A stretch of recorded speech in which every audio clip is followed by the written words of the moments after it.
Buenas tardes a todos. Bueno, en primer lugar, dar las gracias a los presentadores por sus alabanzas. En segundo lugar, al público asistente por venir en una bonita tarde de otoño, porque hacen muy bueno esta tarde.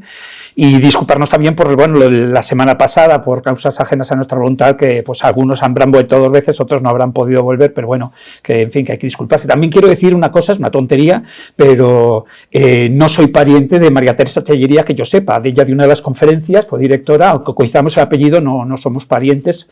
Yo vengo por otros motivos, no por parentesco con ella. Comienzo así ya la charla, que es una charla que, como estoy acostumbrado en las mías, va a ser extensa e intensa, porque traigo muchísimo material. El material que hay en el paisaje, la luz, es extraordinario, realmente, más cuando lo analizas, cuando lo pones en orden, descubres que hay mucho más, y es un paisaje que todo el mundo decimos el paisaje, realmente el título ahora es Paisaje de la Luz, pero el título oficial es que es el paisaje de las artes y de las ciencias, del Prado y el Buen Retiro, y es un patrimonio cultural en el que ambas cosas se valoran. Y si uno mira bien, este es un plano oficial del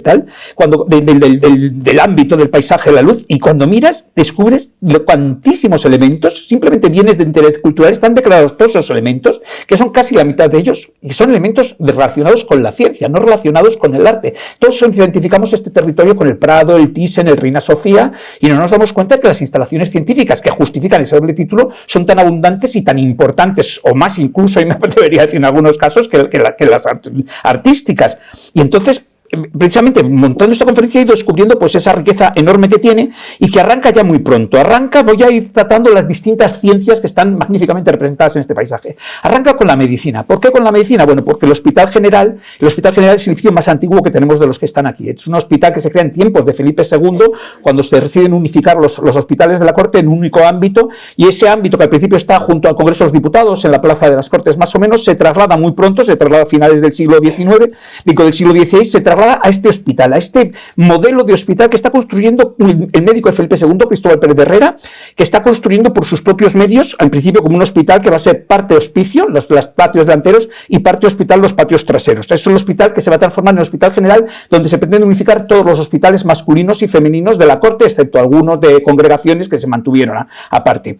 El proyecto es un proyecto muy ambicioso, es un típico hospital pues como el de Santa Cruz de Toledo, con 4 patios. Realmente solo se construyó la parte delantera, y va a dar paso a la construcción del Hospital General mucho más tarde, en tiempos de Fernando VI. A Fernando VI hay que reivindicarlo un poco, porque Carlos III se ha llevado todos los honores, pero muchas de las iniciativas culturales de este país y científicas comenzaron con Fernando VI. Lo que pasa es que él murió pronto, no tuvo tiempo de ejecutarlas, y es Carlos III el que se ha llevado. Es Fernando VI el que decide construir este gran Hospital General, que va a ser un hospital grandioso, uno de los edificios más grandes de Europa de su época y de España, sin duda. Y el proyecto que tenemos ahí a la izquierda, en la parte de arriba, el primer proyecto no lo conocemos, el de Hermosilla, es un proyecto que hace Hermosilla, pero Hermosilla es sustituido cuando llega Carlos III por Sabatini, que es lo que suele hacer Carlos III con todos los arquitectos que trabajaban en España, los sustituye a todos por Sabatini. Sabatini se lleva todo. Y ya vemos ahí que ya está pensada una cátedra y un anfiteatro anatómico. El hospital va a ser realmente grandioso. Una de las cosas que cambia Sabatini es que traslada la iglesia al patio interior, quizá para darle una imagen más laica. Ese edificio con esa iglesia en el centro iba a parecer más un convento que un hospital. Habría sido un hospital grandioso si se hubiese construido, pero realmente no se termina nunca. Y de hecho así es como nos llega. Tenemos estos grabados del siglo XIX, donde vemos en el de arriba, en la parte derecha, los muros inacabados del hospital. No es que están arruinados por la guerra napoleónica, es que no se habían terminado. Y el otro es un plano a mitad del siglo XIX de cómo estaba ese hospital, esa fachada hacia la plaza de Santa Isabel, hacia la plaza del hospital, que nunca se había llegado a terminar. Tenía los enjarjes, los muros que servían para las ampliaciones, y solo se había hecho un lateral.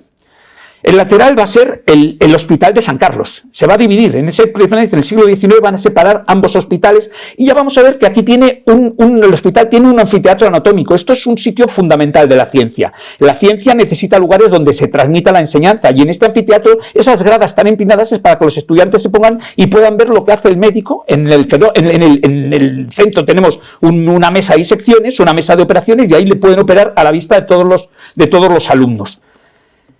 Y ese hospital pues va sufriendo cambios con los tiempos, puede llegar a ser un museo del pueblo español, va a tener un uso y al final va a acabar siendo el Reina Sofía. Vemos cómo aquí pasamos de la ciencia al arte de un modo sorprendente y como un edificio científico se nos acaba transformando en un edificio cultural y artístico. Es un cambio que lo hace Antonio Fernández Alba, los nombres se nos van a repetir mucho, los nombres de los arquitectos se van a repetir en distintas piezas en este ámbito. Pero realmente el edificio científico no era el hospital era un hospital de tratamientos y la medicina, el hospital era un hospital de médicos, la medicina en esa época estaba absolutamente congelada. En el siglo XVIII la medicina se había transformado en un arte puramente especulativo, basado en Galeno, basado en Hipócrates, basado en latinajos, basado en conocer cosas de estas, y la revolución la estaban dando no los médicos, sino los cirujanos.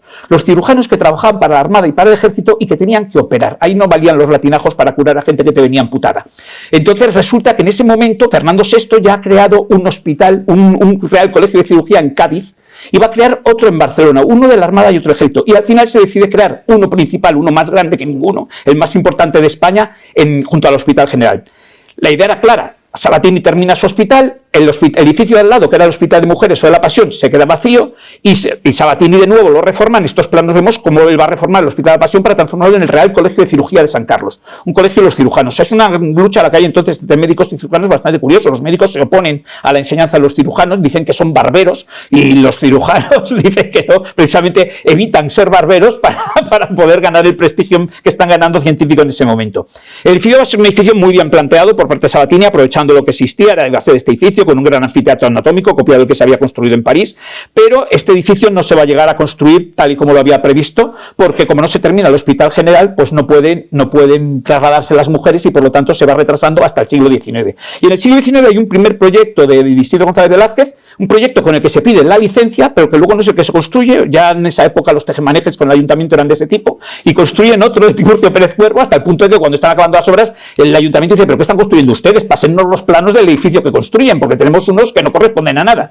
Este es el edificio que va a ser el actual Colegio de Médicos, el edificio que va a ser el Real Colegio de Cirugía de San Carlos, donde va a haber esos dos anfiteatros. Tiene un proceso constructivo raro, la fachada no la hace el mismo arquitecto, la fachada la hace Allegui y la termina Mariátegui. Es un edificio que va sufriendo muchos cambios mientras se termina, pero por fin ya en esta época ya vemos el momento en que se inaugura en 1836, ya está terminado, y en 1849 se abre. Y va a tener este gran anfiteatro anatómico que de nuevo vemos una mesa y sección. En el grabado esto no se han ahorrado detalle de poner un cadáver y los cientos de alumnos. Era un anfiteatro para 1000 alumnos de medicina que podían asistir. Los del fondo seguro que eran los peores, porque vamos, no te enterabas de nada. El vídeo tan grande no es el último que aprendería. Pero bueno, es muy curioso porque ¿qué es lo primero que se quejan los médicos? Fíjense que estamos hablando de un sitio científico y que dicen que al edificio le falta arte, que esta sala no tiene decoración, que esta sala, que tiene que representar una ciencia tan importante, necesita una belleza que no tiene. Cuando la sala esté decorada, dicen todos los medios, ganará mucho. Tardan en ser decorada, pero va a ser decorada. Va a ser Jandriño y Alarcón, al que al final le encargan con Ramón Padró, un pintor, van a hacer un proyecto para decorar esa sala. Aquí tenemos arriba los planos del estado que tenía la sala original, y luego ya vemos abajo cómo se va a plantear toda una decoración suntuosa, que es la que ha llegado a nuestros días. Realmente es una decoración magnífica la que tiene esta sala. Es muy curioso pensar esto de los científicos que requieren el arte. Vamos a ver todo el rato que hay una simbiosis arte y ciencia que no están tan lejos como creemos y que están todo el rato relacionadas los artistas y los científicos. Esta es la decoración que se hace, donde por supuesto lo que va a haber representada es una historia de la medicina en el techo, con Vesalio en el centro sosteniendo un cadáver, y es esta historia de la medicina la que vamos a representar. En realidad estamos viendo un fresco científico, y no solo va a tener eso, sino que todo el borde va a estar con 21 retratos de los médicos más relevantes de la época. Esto también lo vamos a ver todo el rato. Tenemos muchos monumentos y muchas representaciones de científicos en el paisaje de las ciencias. No todos son literatos ni artistas. De hecho, tenemos una representación muy importante en este campo. Y ya vemos esta decoración que el museo pues tenía otras salas como un gabinete anatómico, que el gabinete anatómico realmente es un museo que nos va a anticipar museos que va en la zona. Y van a hacer cosas tan curiosas como esto que se hace hoy día. Esto lo vemos ahora en los documentales científicos cuando nos dicen: no se ha llevado una momia para hacerle radiografías y tal. Pues en ese anfiteatro anatómico se va a desvendar una momia que haya traído de Egipto una cantora de Isis, una cantora del templo de Amón llamada Isis, y van a hacer el desvendaje allí con un acto científico cultural, porque al mismo tiempo estamos viendo que cuando analizas una momia, ya sea con radiografías o cosas de estas, estás empleando técnica sobre una cosa que al mismo tiempo pensaríamos que es arqueología y arte. Pero realmente la gloria de este edificio va a ser, pues, que van a tener a la gran figura de Ramón y Cajal, una figura señera en la ciencia española y mundial en su momento, premio Nobel en 1906, y que además tenemos la singularidad de que su aula, el aula Cajal, se conserva tal cual era en la época. Los alumnos, desde luego, no podían dormirse porque los bancos son de madera, durísimos e incomodísimos, con lo cual imagino que estaban muy pendientes de las clases. Y luego Ramón y Cajal, pues, debía ser un hombre que imponía bastante, por lo que veremos dentro de un momento. Ramón y Cajal va a tener una relación intensísima con este paisaje.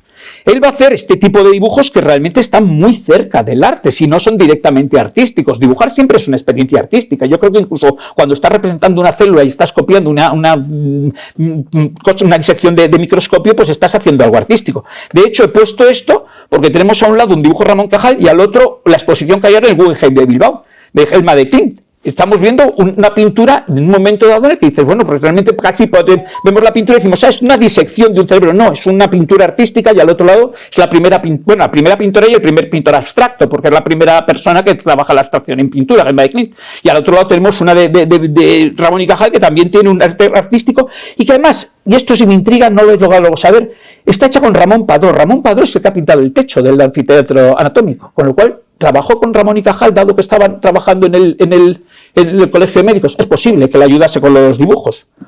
Ramón y Cajal también se va a construir su casa aquí. Se va a construir en la calle Alfonso XII, va a construir su vivienda, se la va a encargar a Julio Martínez Zapata, su nombre saldrá luego de nuevo, y se hace una vivienda, pues que la verdad es que encima es una casa interesante, con una puerta que recuerda a la de la Latina, el hospital de la Latina, una referencia curiosa teniendo en cuenta que era médico, que es la puerta de su casa recuerda de lo que fue la puerta del hospital de la Latina, y esta casa, pues, se conserva en la actualidad, con el interior, esta es una foto de la entrada, se puso en el año 1984 esta lápida, recordando que ahí vivía Ramón y Cajal, pero por desgracia se vendió.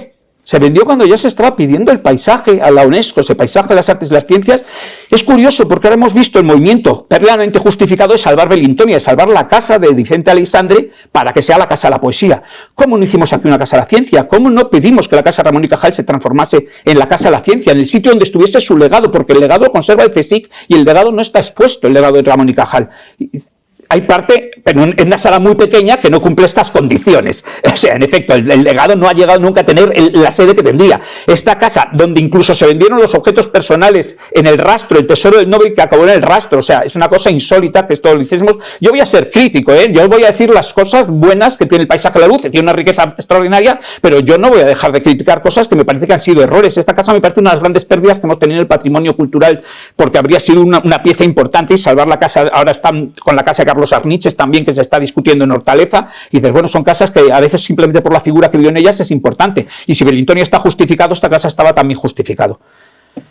Ramón y Cajal, curiosamente, va a tener el Instituto Cajal y lo van a montar dentro de un edificio que ya existía, dentro del Museo Antropológico Patológico del Dr. Velasco. El Dr. Velasco es un personaje muy curioso que se ha montado un museo como el que tiene el Colegio de Médicos, como ese gabinete anatómico, como hemos visto, y él lo ha montado en un piso, en su propia casa. Tenemos ahí un grabado en la parte de arriba, hasta que por fin logra construir este gran edificio, donde te puedes poner por fin estas colecciones, y ese edificio va a ser el primer Instituto Cajal, donde va Cajal, le van a dar una parte del edificio para que pueda hacer sus investigaciones, para que pueda crear su instituto con sus ayudantes, sus alumnos. Es muy curioso porque luego vamos a ver aquí que el discurso de inauguración está el doctor Pulido, que luego le veremos también en un monumento en el Retiro. El instituto, pues este era realmente un museo científico, es un museo científico, aunque también la antropología, etnología, pues tiene un punto en el que también entramos muchas veces en cosas artísticas.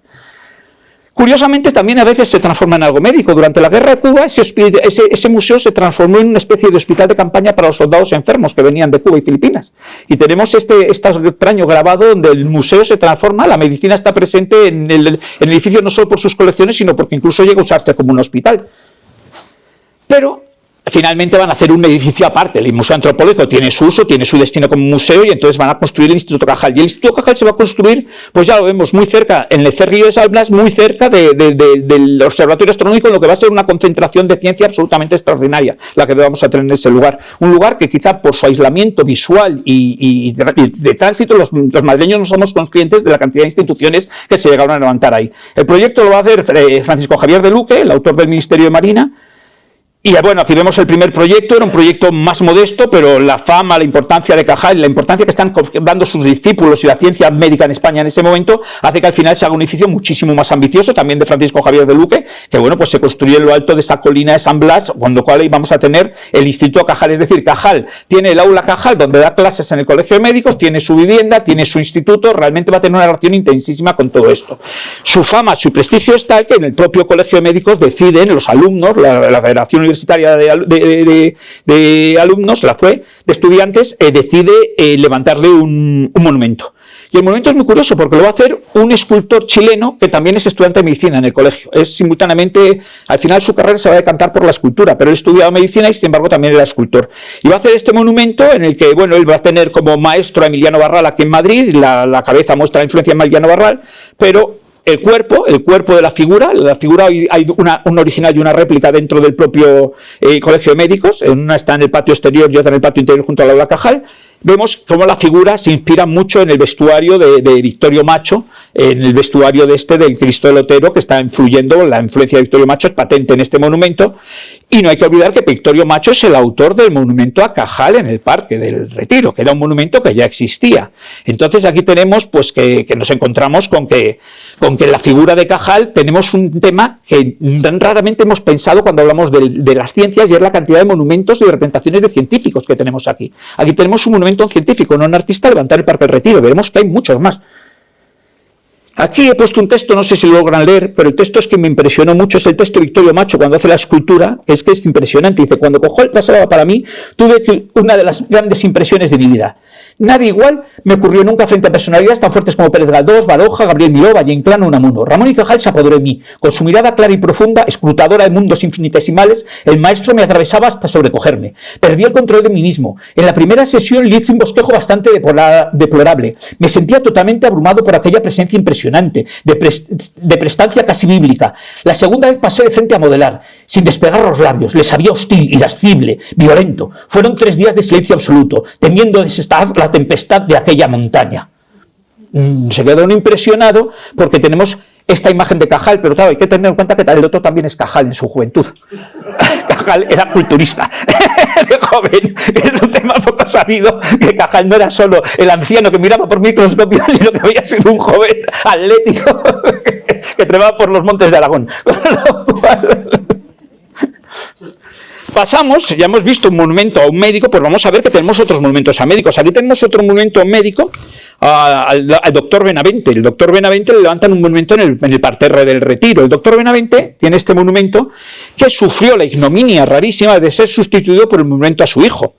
Yo ya estaba muerto, Jacinto Benavente, cuando le sustituyeron el monumento. Yo no estoy seguro de que a él le hubiese gustado que quitase el monumento a su padre para echarlo a un lado y ponerle el suyo. Yo tengo mis dudas. Si yo fuese, a mí no me gustaría quitarse un monumento a mi padre para poner el mío. Jacinto Benavente, de hecho, lo tenemos en la foto del medio posando con un monumento a su padre. Pero luego lo retiraron. Hay que decir que Jacinto Benavente, el premio Nobel de Literatura en este caso, y también académico, vamos a ver que tenemos también muchos monumentos académicos. No olvidemos que los escritores también pueden ser académicos, también pueden ser científicos, no solo son poetas o dramaturgos, sino que también trabajan la lengua desde el punto de la ciencia.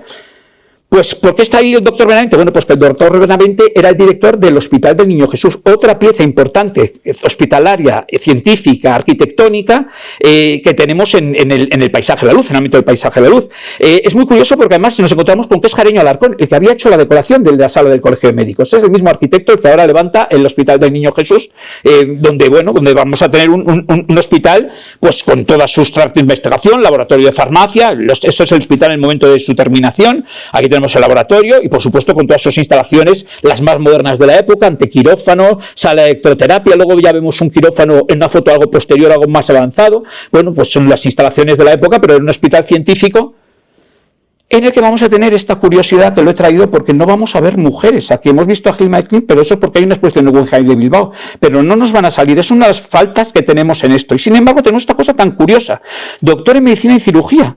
En 1884 esta mujer muere y es una doctorada, ya una doctora en medicina y cirugía. Sorprendente porque uno pensaría que estas formaciones son posteriores. No. En ese momento ya doctora en medicina, disertante acerca de la educación física, moral e intelectual que debe darse a la mujer para que ésta contribuya en grado máximo a la perfección y dicha de la humanidad. Es Una figura absolutamente olvidada, por supuesto, murió muy joven, no llegó a ser, pero bueno, vamos a ver que en efecto lo que tenemos son muchos médicos. Y bueno, volvemos a los temas. El Hospital del Niño Jesús, como instalación científica y hospitalaria de primer nivel, pues está pendiente de una ampliación que en parte afecta al Vic porque eran jardines protegidos, aunque están ya destruidos, pero que bueno, es un edificio que con ciertas condiciones se podría, digamos, asumir, si no fuese porque si pasamos a la imagen de abajo vemos que hay más edificio abajo que arriba. O sea, nos encontramos con que en realidad tenemos un aparcamiento que asoma a la superficie. Esto es como los icebergs, que solo sale un trocito, pero como estamos debajo, pues nos encontramos con esto, que realmente es lo que hace muy conflictivo este edificio y muy problemático, y que este es uno de los edificios más discutidos y más condenados en el paisaje de la luz por parte de la ciudadanía. Por supuesto, muchos médicos del hospital, médicos pediatras, van a tener monumentos en el Parque del Retiro. El doctor Cortezo va a tener uno hecho por el Miguel Blay. Aquí tenemos las esculturas, los bocetos originales del escultor. Es un escultor muy importante en su época, uno de los que colabora con una de las figuras principales del monumento Alfonso XII. Aquí tenemos el momento de inauguración del monumento, en el año 21. Bueno, pues aquí tenemos el doctor Cortezo inaugurando el monumento. En algunos incluso podían estar las figuras. Aquí tenemos el monumento al doctor Tolosa Latour, otro monumento dentro del Parque del Retiro. Vemos que hay muchos monumentos a científicos. No estamos hablando de artistas, no estamos hablando de escritores, estamos hablando de científicos que están muy representados en nuestro paisaje de las artes y las ciencias. Aquí está el monumento a Tolosa Latour, que se conserva en buen estado. Aquí tenemos otro, curiosamente es un monumento tardío del año 54 del doctor Pulido, ese que dio el discurso inaugural del Museo Antropológico. Pues curiosamente el monumento está hecho por estos dos escultores, pero solo por uno. Miguel Blay también había hecho este busto, y en el año 54 se reproduce el busto para ponerlo en el monumento. Lo reproduce Cruz Collado, que hace el monumento completo, y bueno, reproduce este busto que se conserva actualmente en la Real Academia de Medicina. Y nos faltan monumentos a médicos, porque hemos tenido dos monumentos perdidos. Esas dos estatuas de abajo las ven ustedes a los lados de la puerta del Museo Antropológico. El Museo Antropológico tuvo estas dos esculturas, nada menos que a Miguel Servet y al Divino Joayers, dos médicos muy importantes que en este edificio vean también que hay unas pinturas dentro del pórtico, unas pinturas que representaban la cirugía y la medicina, seguían con esa visión decimonónica, pues ahí seguían todavía a representar la cirugía y la medicina aparte. ¿Qué ocurrió con esas estatuas? Bueno, pues aquí tenemos una foto en la guerra. Después de la guerra el museo está absolutamente arrasado, vemos el monumento destrozado, y en vez de reparar los elementos, pues se eliminaron tanto las pinturas, como se eliminaron las pinturas de Isidoro Lorenzo, como estas esculturas, que además eran buenos escultores, y tenemos, pues en la actualidad el edificio lo tenemos desnudo. Bueno, los franceses también habían desnudado su iglesia de San Vicente de Paul. ¿Ven las pinturas que hay al fondo del pórtico?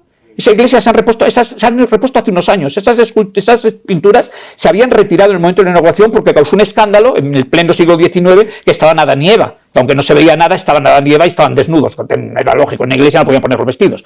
Entonces se retiraron por el escándalo y ahora se han repuesto. Uno se pregunta hasta qué punto no podríamos, en estos edificios fundamentales del paisaje de luz, plantearnos la recuperación de esas pinturas, de esas esculturas y esos elementos perdidos, aunque sean cargándose artistas modernos, dado que no podemos reproducir el original, pero bueno, esas piezas que nos permitirían entender el edificio con su integridad, como lo pensó el arquitecto, porque ese edificio presumía de ser el primer edificio en el que se había hecho lo mismo que en París. Hittorf escandaliza en la historia de la arquitectura porque pone color en la arquitectura clásica. Es cuando se descubre que los griegos pintaban sus templos, que era una cosa que nunca se había hecho y todos los hacían blancos. Hittorf escandaliza. Y en Madrid el primer edificio en el que se ha hecho esto es precisamente el anterior. Estas pinturas eran las primeras que tenían, lo dice la prensa en la época. Las pinturas de Isidoro Lozano son las primeras que muestra un edificio a modo clásico en Madrid. Vamos a pasar a la cosa más rara que tenemos también como centro médico, porque esto sí que es raro, es la casa del contrabandista, el actual Florida Park del Parque del Retiro, pero fíjense qué curioso que en esta foto lo que vemos es que era un gabinete oxiterápico, en el que te daban, dicen, balones de oxígeno, sifones, era para tomar gases. En un momento dado fue una cosa médica llevada por un médico y que lo transformó en este uso. Es otro edificio muy discutible. En la obra de reconstrucción apareció el edificio original, ahí lo vemos, aparecen sus ruinas, y en vez de restaurarlo y recuperar un capricho de tiempos de Fernando VII, resulta que el edificio volvió a quedar incluso más envuelto que antes, de modo que lo hemos perdido como capricho. Son concesiones temporales. Yo espero que alguna vez el ayuntamiento se decida a cuando termine la concesión decir, pues esto se acabó y vamos a recuperar el edificio en su estado original, porque estamos en un paisaje declarado Patrimonio Mundial por UNESCO y no podemos tener de edificios importantes históricos transformados en centros comerciales. Vamos a pasar ya de la medicina a otro ámbito, y aquí vemos, les he puesto esta foto porque este ámbito que vamos a pasar es el de la botánica, y esta es una foto tomada donde vemos en primer plano el jardín botánico, y al fondo vemos ese hospital, no sé si se ve la ficha, pues sí, miren, este es el hospital de San Carlos, aquí el hospital, este es el colegio de médicos, y fíjense, este es el hospital que les he enseñado del siglo XVI, nunca se había tirado. Precisamente construyen el hospital del siglo XVIII, se construye para evitar derribar el siglo XVI para poder mantenerlo en uso. Y no se demuele hasta muy tardíamente, hasta bien avanzado el siglo XIX no se demuele este hospital del siglo XVI que teníamos en un principio. La botánica, por supuesto, es una de las primeras instalaciones que tenemos en el paisaje de la luz como instalación científica. Es el Jardín Botánico de Migas Calientes, un jardín privado instalado por un médico, pero en tiempos de Fernando VI, que se va a trasladar. Por supuesto, la botánica tenía importancia y relación con la medicina. Eso que estamos viendo es la farmacia del Hospital General, la farmacia del antiguo Hospital General, y por supuesto estas farmacias pues usaban muchos remedios traídos de las plantas, remedios botánicos. El jardín botánico, no voy a hablar mucho de él, aquí se ha hablado ya mucho estos días, y el jardín botánico aquí hay especialistas que sabrán más que yo, pero bueno, es un proyecto de Sabatini también, como no podía ser en tiempos de Carlos III, en el que luego va a haber una intervención de Villanueva, aunque es confuso, hay planos de estos que, por ejemplo, lo tienen la Biblioteca Nacional de Austria, lo tienen como si fuese un dibujo de Sabatini, pero todos entendemos que la estufa ya es un proyecto de Villanueva, y esa inscripción en cuadro nos parecía que era más bien Villanueva. Curiosamente, la estufa que aquí representan no parece tener mucho que ver con la construida, era como que iba a ser una especie de arco de triunfo que permitía atravesar, una cosa muy curiosa. Al fin y al cabo, el jardín es un jardín absolutamente científico, una ordenación muy rigurosa, una ordenación que tiene su valor paisajista dentro de su rigor, no hay que olvidarlo, con las 3 terrazas, con la orientación, pero que en el siglo XIX lo van a hacer mucho más paisajista y mucho menos riguroso, pero mucho más artístico. Aquí sí vemos cierta contradicción entre la ciencia y el arte en el siglo XIX, cómo transforman esto y transforman todos estos recuadros hechos para entender prácticamente, para poder exponer bien la ciencia, pues aquí se transforman en recuadros de paseo. Y vamos a encontrarnos con que también tenemos aquí un montón de monumentos. El primero es del Linneo, que tenemos uno, pero que en las fotos antiguas descubrimos que había otro busto en el jardín, junto a los estanques, en el jardín botánico.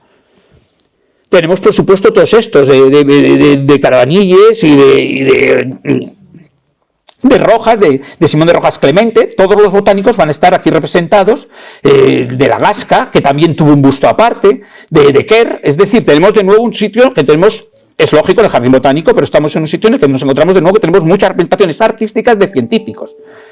Incluso placas como estas, que es una placa artística, los ingenieros agrónomos en el centenario se han la oficina de arquitectura. Nos volvemos a encontrar con esta petición que tiene la ciencia para ser representada en público, porque es una cosa importante. También el jardín botánico no solo era botánico, que se nos servía para todo tipo de expediciones. Aquí tenemos una exposición del Pacífico, cuando se expuso en el siglo XIX, y luego tenemos otra de historia natural, es decir, se hacen distintas exposiciones aprovechando la estufa, e incluso exposiciones de arte. Esta es muy interesante. En el año 29, los artistas que han trabajado en París, o sea, y ahí vemos Dalí, Picasso, están todos los importantes, Gargallo, todos los grandes artistas del momento trabajan, y se celebra esta exposición dentro del Jardín Botánico, una exposición artística.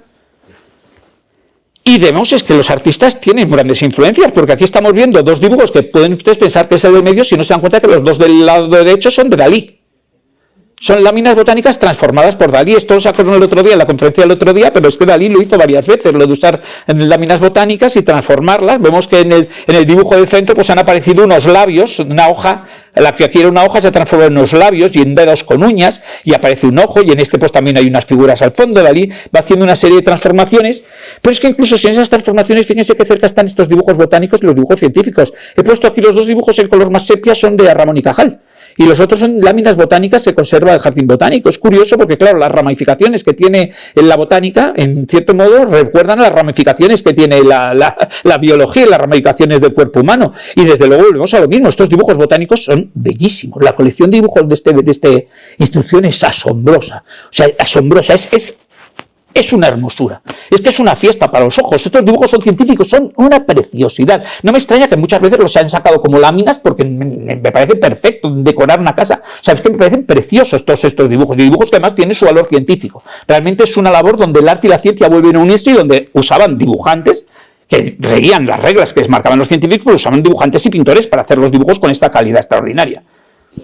De hecho, en la exposición, la última conferencia que estuve, la conferencia esta de Esther García, ella sacó láminas maravillosas y sacó a Celestino Mutis, el que no tiene una estatua que quizá debería tener. Porque realmente es una figura que, aunque trabajase en Colombia y fuese gaditano, tiene tal colección lo que tiene este botánico de él, que quizá merecería, y que además tiene esta lámina preciosa, esta lámina, que es una lámina científica, pero donde la hoja, ella estuvo explicando claramente cómo era el nombre Celestino Mutis, cómo estaba aquí escrito, un anagrama. Y vean, fíjense qué curioso, este dibujo del botánico cómo emplea el mismo sistema de una rama para irnos sacando el jardín botánico, este uso artístico de la vegetación, de la botánica, donde volvemos a ver este carácter científico-artístico que tienen estas cosas y que muchas veces son combinados.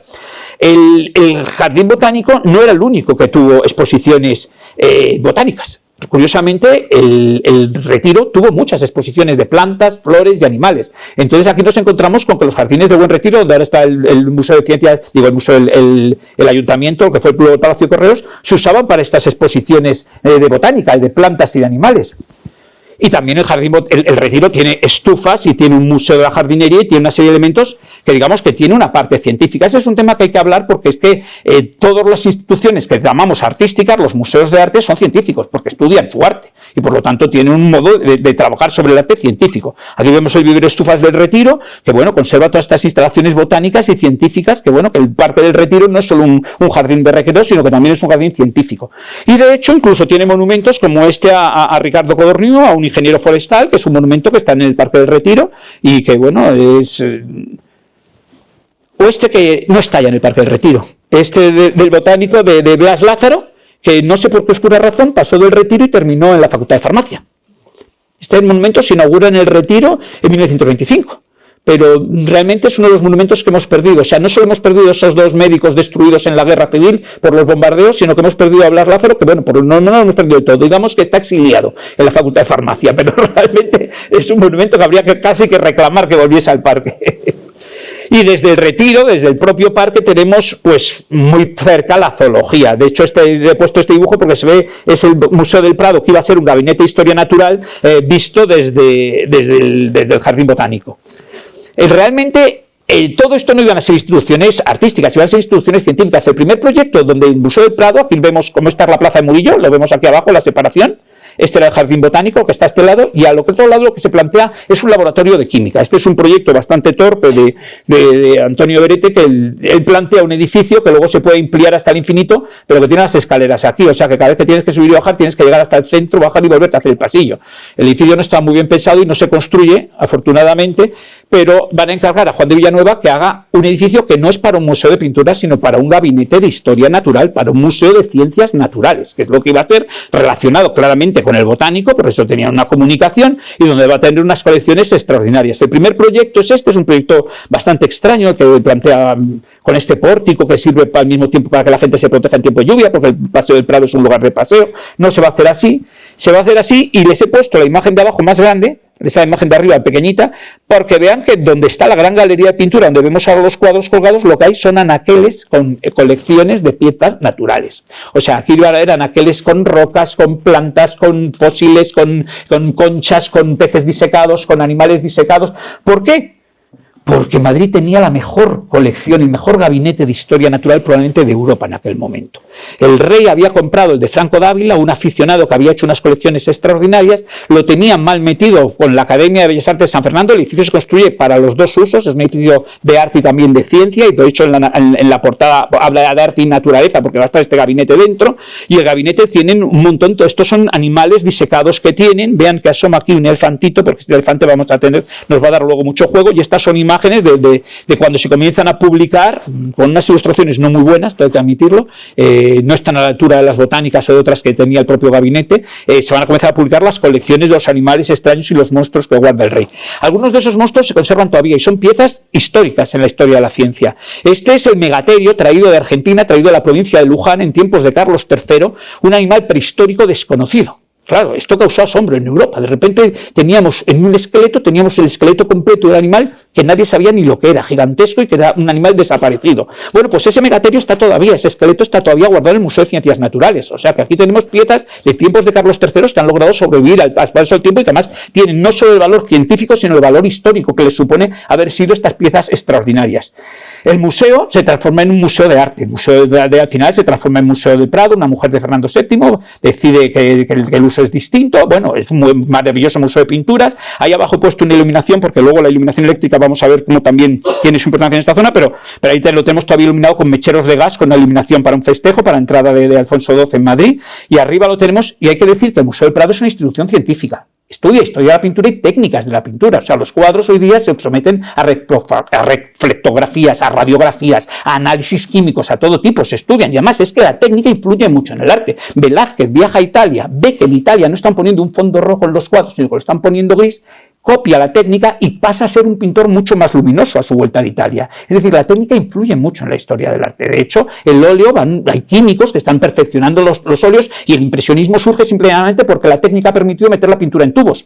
Hasta entonces se fabricaba a mano, y entonces tú no podías salir con un taller con 50 tíos haciéndote los pigmentos. Sin embargo, si te llevabas una cajita con los tubos, podías pintar al aire libre. No es tanto que tuviesen la idea como que tuvieron la posibilidad que no habían tenido los pintores hasta entonces. La técnica influye mucho en el arte, y eso hay que tenerlo también en cuenta, y que todas nuestras instituciones artísticas son simultáneamente científicas.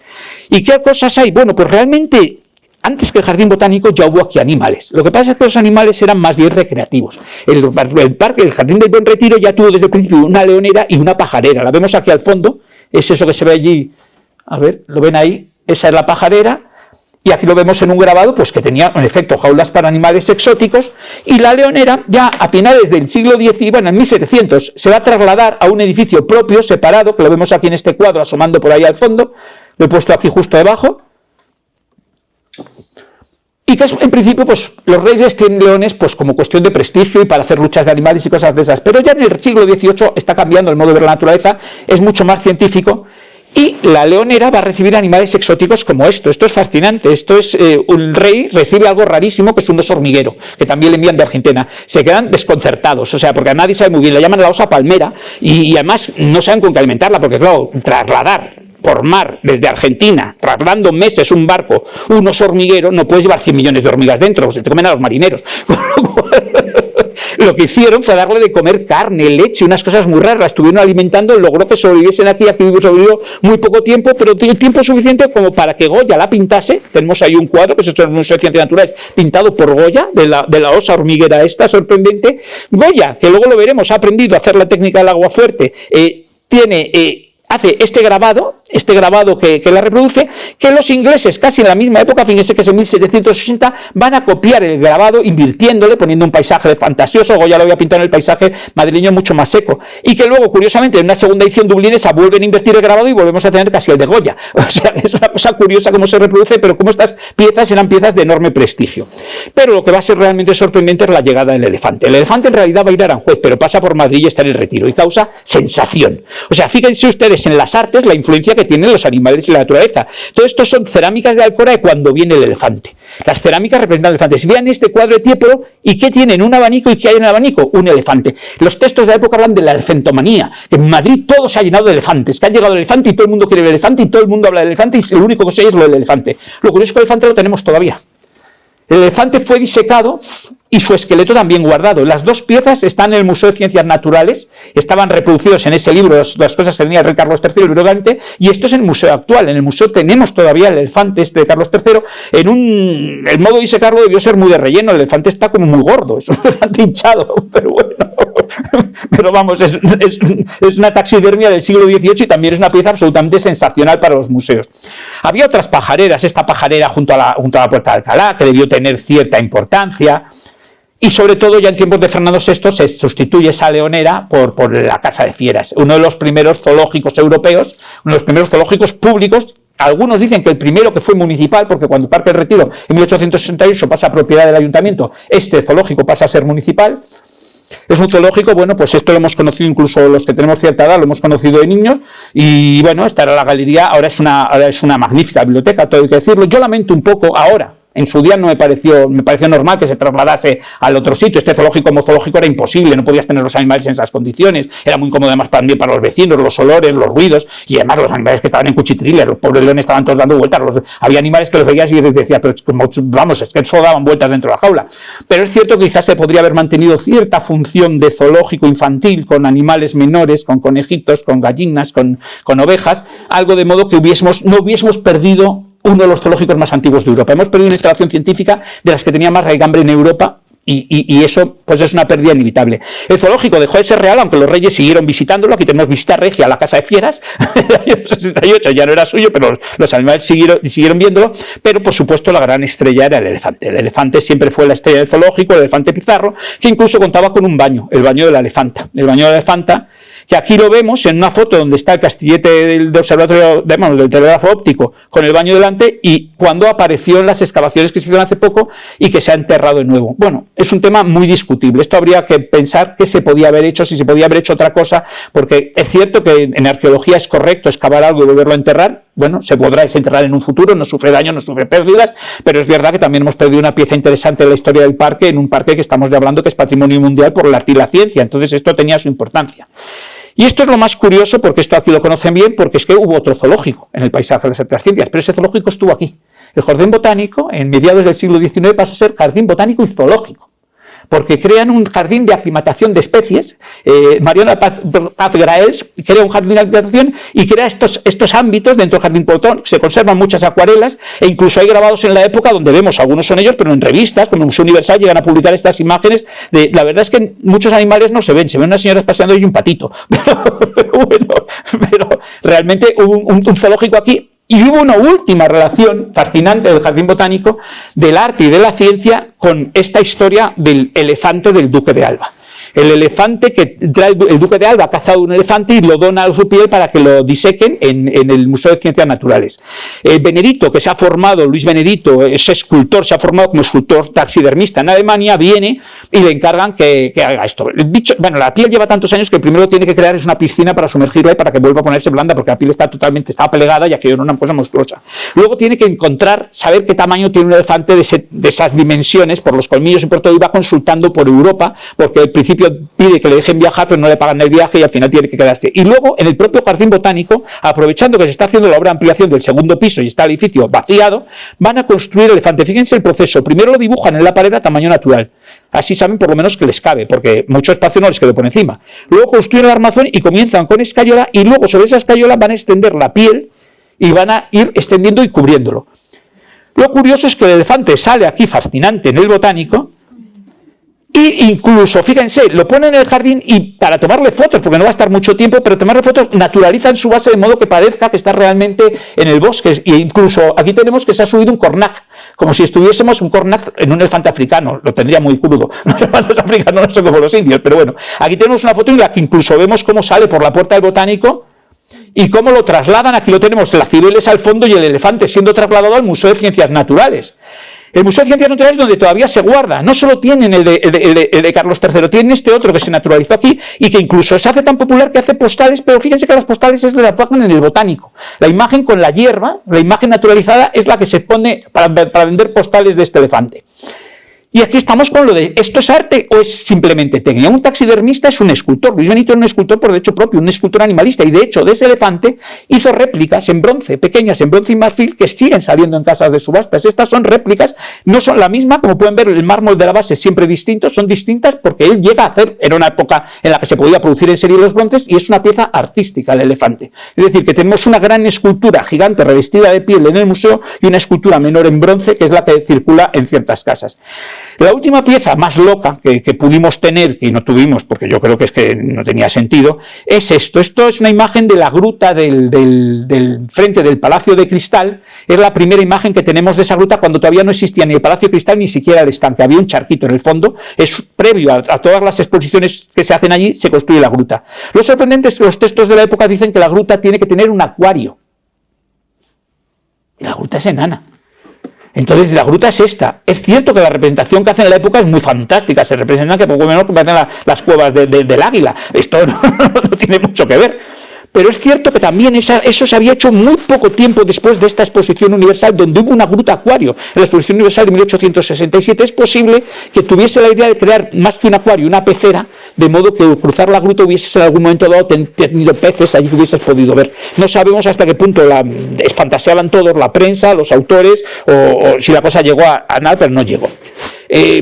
¿Qué más saberes tenemos aquí extraordinarios de época ya muy antigua? Pues bueno, tenemos la astronomía. En tiempos de Carlos III se va a proponer la construcción de este fabuloso observatorio astronómico que se va a realizar en tiempos ya de Carlos IV. La astronomía es una ciencia que va a tener este edificio, que es una de las joyas artísticas del paisaje de la luz, y un observatorio científico que en su día fue absolutamente puntero. Tenemos esta imagen porque el observatorio nos ha quedado olvidado, ya no se ve en Madrid, y esta es una imagen curiosa, que es una imagen que fue famosa en Inglaterra en el siglo XIX, donde desde Atocha, donde estaba en ese momento la fuente de la Alcachofa, que ahora está en el Retiro, pero en aquella época estaba al arranque de la Cuesta de Moyano, se veía al fondo el observatorio astronómico, asomando sobre el Cerro de San Blas, antes de que se construyeran todos los edificios desde el Paseo de Santa Isabel. Pues claro, un edificio importante. Este es un cuadro que encarga a la reina Victoria para regalárselo a su marido, porque es una imagen que se ha vuelto muy popular en Inglaterra, esta visión de Madrid. El observatorio va a tener sus ampliaciones posteriores, va a ser una institución científica en funcionamiento, de hecho se va a ir modificando el edificio, no voy a entrar mucho en él, porque es una institución que sigue. Van a hacer observaciones científicas tan fascinantes como esta, al aire libre, observando un eclipse de luna al pie del peristilo. Por supuesto, va a tener todos sus telescopios sucesivos, y va a tener sobre todo un telescopio magnífico, que es una muestra de lo que se puede hacer en un sitio como este. Él tuvo un telescopio de Herschel, le encargan en Inglaterra que haga un telescopio y hace uno de los mejores, bueno, él decía que el mejor telescopio que había construido nunca, un telescopio de 25 pies de largo, del que tenemos unos planos tan extraordinariamente precisos y preciosos.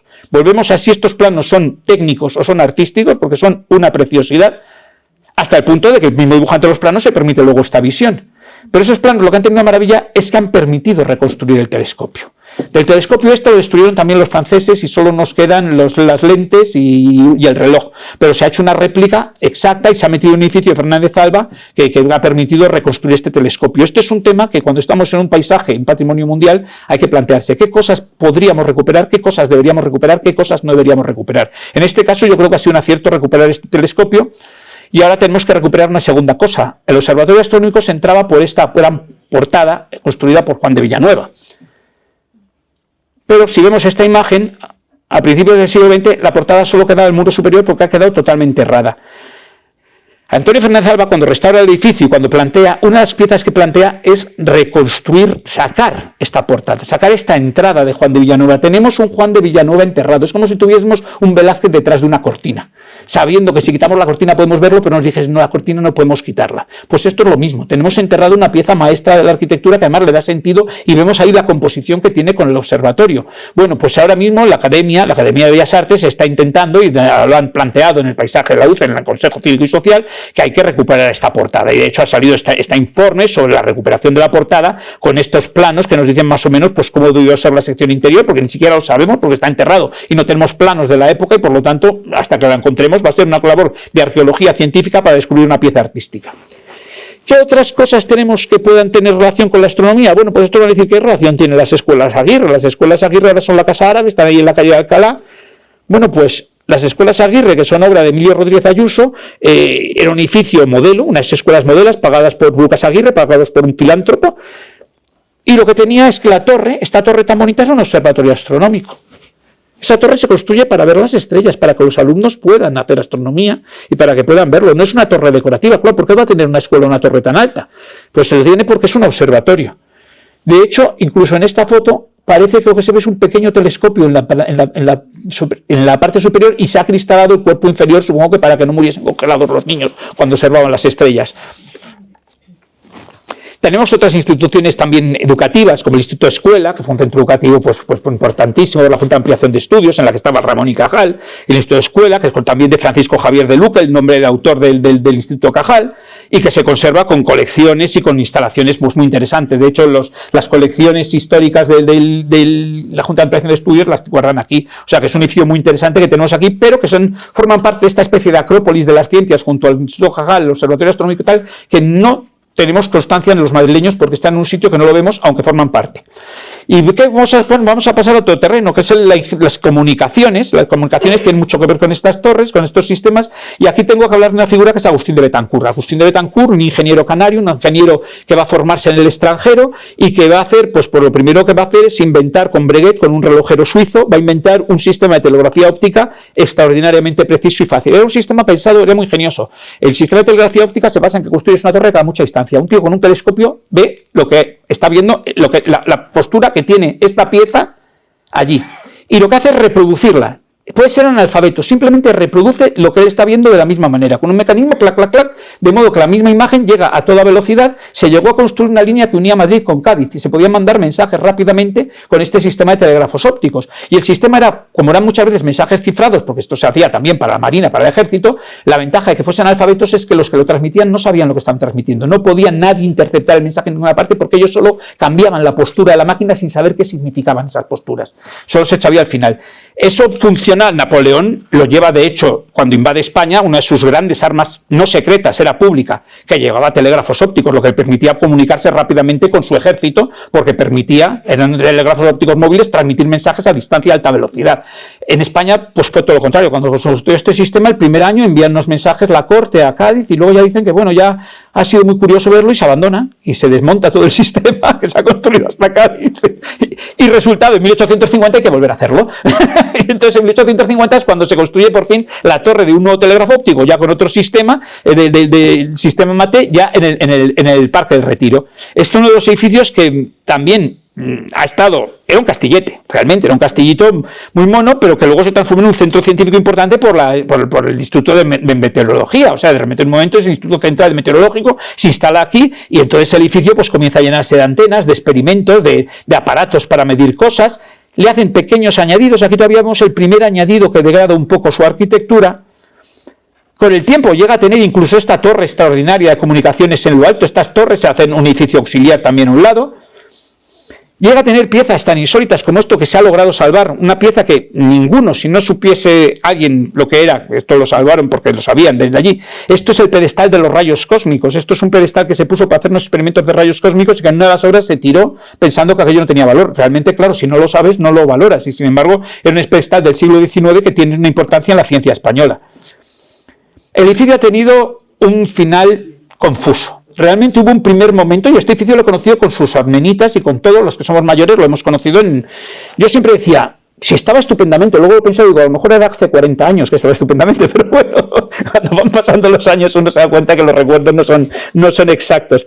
Hubo un primer proyecto en el que lo transformaba en una pieza casi de arquitectura moderna, barriendo toda la decoración, lo transformaba en esta especie de extraño objeto científico, era interesante como concepto, pero muy negativo para el patrimonio, y un segundo proyecto de reconstrucción que yo creo que ha tenido la cosa forzada de tener que hacer una cubierta acristalada como observatorio, que no sé para qué sirve, porque es bajísimo y además ahí está todo lleno de árboles, mucho no se va a ver, y que además desfigura mucho el edificio, y mantener todo este cuerpo que habían ido añadiendo, que lo destrozan. El resultado ha sido este, con la polémica que se ha creado generalmente, pues que el edificio realmente una vez rehabilitado, pues no tiene ni el aspecto que tenía, ni el aspecto... No resulta afortunado. Yo la verdad, lo único bueno que tiene esta cosa es que con el tiempo creo que se puede volver a desmontar ese añadido superior y se puede desmontar ese cuerpo añadido y recuperar el aspecto exterior. Por lo demás, ha habido mucha gente que dice, pero si es que parece un castillito de juguete. Bueno, es que forma parte de una colección de castillitos juguetes propios de la época. Realmente en el siglo XIX hay un momento en el que todavía no se conoce bien la arquitectura y hacer una arquitectura de fantasía basada en lo gótico. Y entonces esto es del siglo XVIII, este es incluso de madera, este está en Alemania. Luego por dentro era muy lujoso. El Castillo del Retiro en un momento dado se dice que iba a tener un salón muy lujoso para Isabel II porque iba a funcionar como un capricho más. Yo creo que Isabel II, que tenía el jardín del reservado para ella, pensó que para qué se iba allí a estar en medio de la gente, que mejor siga en el reservado y ese salón no cuesta que nunca se hiciese. Pero realmente estos caprichitos arquitectónicos eran así. Creo que realmente pues, es una obra que, en mi opinión, es desafortunada por los añadidos y por las cosas que han mantenido, que no deberían haber mantenido, pero también creo que en el futuro se puede recuperar por completo y recuperarlo. La última gran pieza de comunicaciones pues es el Palacio de Comunicaciones, realmente, donde la torre central era para que saliesen todos estos cables. Esto no son rayos luminosos, son los cables, yo creía, del telégrafo, pero no. Álvaro Bonet, el mayor especialista, Antonio Palacios, que está, por cierto, hace un momento ahí sentado, me dijo que no, son los cables del teléfono. En este momento Correos tenía teléfonos y eran los cables que se pretendía que saliesen desde ahí. Tenemos de nuevo instituciones técnicas y científicas. Y un tema muy curioso, porque estamos hablando de técnica y arte a la vez, son las industrias artísticas. Otra de las cosas que es de lo más antiguo que hay en el Retiro. De hecho, es anterior a casi todo, porque es Carlos III el que decide de repente en esta ermita que queda aquí aislada en el jardín del Palacio de Retiro, la ermita de San Antonio, que estaba con un estanque que se unía, en este momento ya no tiene el estanque que lo rodea, y Carlos III, esta ermita, la tenemos en varias imágenes antiguas, decide transformarla, aquí la tenemos, con un edificio gigantesco que se ha construido alrededor en la fábrica de porcelana de la China. La porcelana es una cosa artística que requiere muchísima técnica y en esta época muchísima ciencia. Lo primero porque era un producto que venía de China y nadie sabía cómo se fabricaba. Estaban enloquecidos en Europa porque gastaban fortunas en importaciones y todos los países europeos querían producir su propia porcelana. Y entonces eso suponía un montón de investigaciones de geólogos para ver si encontraban el material que estaba fabricada, el famoso kaolín, o si descubrían las técnicas y de químicos. Los químicos eran muy importantes para desarrollar las cocciones, los barnices, los colores, todas estas cosas. La fábrica de porcelana de Buen Retiro, que la fundó Carlos III trayéndose, no la crea que se no aquí, se trae directamente la fábrica que tenía en Nápoles, pues se trae la fábrica de Capodimonte, se trae hasta la pasta, se trae la pasta de porcelana, se trae a los obreros, se trae a los artistas y se transforma en una fábrica pues que de las mejores de Europa en calidad, con piezas extraordinarias como estas muy curiosas, una pieza para friar copas, por lo tanto tienes todas estas cositas para poner las copas alrededor, supongo que en hielo, y con piezas tan magníficas como esta, piezas botánicas. Estas piezas de porcelana del Buen Retiro se hacían con flores naturales que se desmontaban pétalo a pétalo, se bañaban en porcelana, se cocían y se volvían a montar pétalo a pétalo. De modo que son retratos de flores auténticas. Por decirlo de algún modo. Es un retrato artístico de una flor, usando una técnica muy compleja, una técnica muy avanzada. Por supuesto, hay otras piezas, pues vemos la complicación de esto, hay que hacer unas figuras propias, la porcelana requiere moldeadores, modeladores, escultores, diseñadores, vaciadores, pintores, esmaltadores, hay un montón de oficios trabajando en torno a la porcelana y que en la fábrica, bueno, pues genera piezas como este salón del Palacio Real o piezas de estas extraordinarias, y no solo van a fabricar porcelanas, van a fabricar también piedras duras, y aquí tenemos de nuevo esta mezcla de artes, porque muchas de las piezas que vamos a ver, tanto estas mesas como estos tableros, como las pinturas que tienen que representar, se conserva en el Museo del Prado. Es decir, el museo conserva una pieza que técnicamente es tan extraordinaria. Estos son mármoles de colores incrustados unos en otros, hasta crear este mosaico extraordinario. ¿Qué ocurre? El mármol se escoge, por ejemplo, para que tenga unas manchas que recuerden un cielo. En un mármol tú tienes muchas vetas, muchos coloridos y puedes escogerlo. Estas mesas se conservan, y aquí veíamos el cuadro que se conserva en el Museo del Prado, que es un pintor que le encargan que pinte cómo va a ser este tablero, y aquí tenemos el tablero realizado. Lo vamos a ver en sucesivas veces, el cuadro arriba y el tablero abajo. Incluso cuadros de pintores tan importantes como Paredes Alcázar. El cuadro ahora está en el Museo de Bilbao, salió hace muy poco tiempo a subasta y lo compró el Museo de Bilbao, y en Madrid el Museo del Prado conserva el tablero abajo hecho a base de mármoles incrustados unos en otros, que también se hacían luego curiosamente imitaciones en la propia fábrica de Buen Retiro. Esto es escayola, una imitación de las piedras duras más barata. Estos son piezas hechas de mármoles o piezas extraordinarias como estos sirtut de mesas o de serts, que son decoraciones para el centro de la mesa, que se conservan, y que, por ejemplo, que lo conservamos aquí, pues este es el que regalaron al rey de Francia, que está convertido en un reloj en Versalles, una pieza procedente de Buen Retiro. ¿Y quién va a dirigir esa fábrica? Pues va a dirigir Bartolomé Sureda. ¿Y quién es Sureda? Pues el ayudante de Betancourt. Betancourt, el ingeniero del que hemos hablado antes, el ingeniero de telecomunicaciones, que se ha formado en el extranjero, en buena medida, es un hombre muy inteligente, ha estudiado en Francia, y le envía a Francia que haga un gabinete de máquinas. Él se va a llevar de ayudante a un joven muy espabilado, pagándolo de su bolsillo, Bartolomé Sureda, y Bartolomé Sureda va a ser el que dirija la fábrica de porcelana. Pero no solo va a dirigir la fábrica, Bartolomé Sureda va a aprender la técnica de las nuevas técnicas del aguafuerte y de las media tintas en Inglaterra, porque son técnicas que han surgido en Inglaterra, y va a ser el que se las enseñe a Goya. Y Goya va a poder hacer sus caprichos y sus aguafuertes, sus medias tintas, porque conoce las técnicas que ha traído Sureda. De nuevo vemos cómo la técnica se pone al servicio del arte. Y no solo se pone al servicio del arte, sino que Goya representa el famoso elefante. No se confecciona y nos queda todo unido en una sola pieza. La fábrica de porcelanato, sabemos su triste final. Los franceses la tenemos aquí. Construyen esta fortaleza. Yo esto sinceramente nunca lo he entendido. Todos estos planos teóricamente son levantamientos. Vemos el antiguo palacio, este es el lago del Estanque del Retiro, es la fortaleza, ocupa prácticamente todo el parque, o sea, es una monstruosidad. Este es el observatorio astronómico, fíjense dónde llega la fortaleza, y esta es la fábrica de porcelana en el centro. Queda destruida por los ingleses cuando toman Madrid, pero no tan destruida como siempre se nos dice, porque esto es un cuadro ya en tiempos de Fernando VII, donde vemos todavía la fábrica al fondo. Este cuadro es del año 23 y en el año 1835 es cuando ya ha desaparecido. La fábrica se va a utilizar sus materiales para reparar los edificios de Buen Retiro, porque en vez de usar nuevos materiales, por lo que se repare, se va a hacer desmontando lo que hay. La fábrica tenemos un hallazgo arqueológico importante, que es esta noria que servía pues para moler los materiales que se necesitaban para la fábrica. Otra instalación técnica, científica, artística que hay en la zona es la Platería de Martínez. La Platería de Martínez es un edificio que se construyó en el Paseo del Prado, donde también un artista que ha estudiado en el extranjero, el orfebre Antonio Martínez, pues va a traer sus técnicas, también subvencionado por Carlos III, para crear una fábrica de platería al máximo nivel de Europa. La fábrica de platería funciona durante prácticamente todo el siglo XIX, produce piezas. Aquí tenemos incluso, vemos el dibujo, el diseño y la realización del candelabro, ese candelabro, que está en el Museo Arqueológico Nacional, o piezas tan fantásticas como estos cálices. Vemos de nuevo estos dibujos técnicos que son artísticos, que son unos dibujos como los que veíamos de botánica antes, son unos dibujos bellísimos para representar los cálices que tienen que realizarse. El cáliz también es una pieza artística con muchísima técnica detrás, magnífica. La fábrica va a servir para otros usos, ya vemos una exposición de arte retrospectivo montado ahí dentro del edificio de la fábrica, o sea, exposiciones artísticas en una instalación técnica, en una fábrica. Y este va a ser su triste final. La fábrica va a ser demolida en 1918. Aquí tenemos la fachada de Francisco Rivas, la fachada neoclásica, una de las mejores fachadas neoclásicas de Madrid, tan relacionada con la del Prado, tan relacionada con la del Observatorio Astronómico. Y aquí tenemos que la compran, las columnas las compran Sorolla y Benlliure y las llevan a la exposición de Valencia, una exposición de esta temporal, y son estas mismas columnas, aquí les han puesto capiteles cónicos, que están usando los fustes para esta exposición. Curiosamente, esas columnas terminaron en el monumento que levantó Valencia Sorolla en la Malvarrosa. Pero este monumento no existe porque se lo llevó una riada en Valencia en 1957. Ya es casualidad que yo tuviese esta imagen en la conferencia y se anulase por el desastre de Valencia. Yo traía esta imagen del monumento, se logró recuperar el busto, pero no se recuperaron las columnas y así desapareció definitivamente la fábrica. ¿Qué hay en su lugar? Pues el Hotel Savoy, este es el edificio del Hotel de las Platerías, la Plaza de las Platerías de Martínez, que todavía se llama Plaza de las Platerías de Martínez, porque estuvieron las platerías, pues se construyó este hotel de Luis de los Terreros. Pero hay una cosa interesante también en esta fábrica, y es que es uno de los primeros sitios en los que comenzaron a hacer también litografías y calcografías, las nuevas técnicas de impresión posteriores a las que había aprendido Sureda, que son técnicas ya decimonónicas que van a cambiar también la reproducción. Y vamos a tener otra instalación científica de este tipo. El laboratorio, el real establecimiento litográfico, establecimiento es la palabra, que va a llevar José de Madrazo y que va a estar construido enfrente donde actualmente más o menos el Hotel Ritz. Entonces, en ese hotel se va a hacer este edificio. Lo vemos en una foto aquí al fondo. Aquí es muy difícil de verlo, esperen que lo vea yo, que no lo encuentro. Es este de aquí, es este edificio de aquí, que aquí lo vemos en una foto más cercana, y de ahí van a salir pues todas estas imágenes que las van a hacer con las nuevas técnicas calcográficas.